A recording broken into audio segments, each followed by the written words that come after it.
Hey guys, welcome back to Table Torque. Uncle Todd is a prodigy in arm wrestling. In today's video, we'll discuss how he defeated Irakli. Todd's style is unique, something I've never seen anyone else do, which is why it's called the Todd roll. In this technique, he rolls sideways with less back pressure, but more side pressure and pronation. Due to this movement, Todd often loses his wrist because his wrist strength doesn't match his side pressure. This has led to the misconception that the Todd roll is simply rolling sideways without wrist control, but that's not necessarily true. You don't always have to kick back the wrist for this technique to work. The Todd roll is especially effective against top rollers. Now, why is a press dangerous for a top roll? A top roller's goal is to take control of their opponent's wrist, but a presser willingly gives up their wrist and attacks directly into the brachioradialis. This creates a shock effect. Just when the top roller thinks they have control, something suddenly crushes their arm. This relates to Devin Larratt's rule number 3.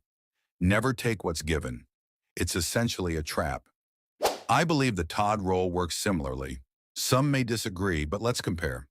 A press applies more load to the opponent's brachioradialis because the shoulder is engaged inside, while in a Todd roll, the shoulder is outside.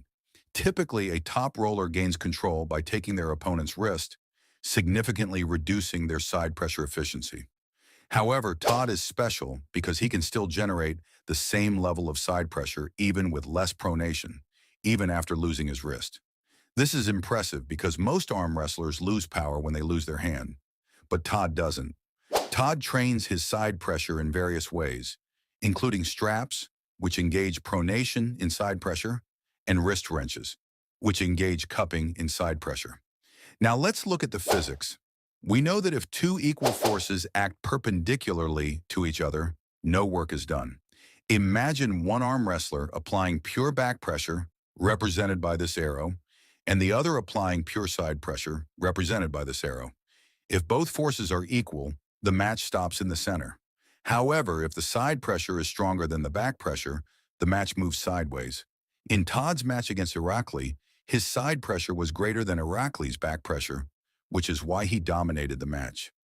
Let's see how Uncle Todd performs in the 95 kilogram category.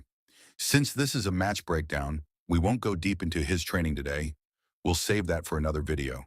Share your thoughts and objections in the comments and subscribe to the channel. Thank you all.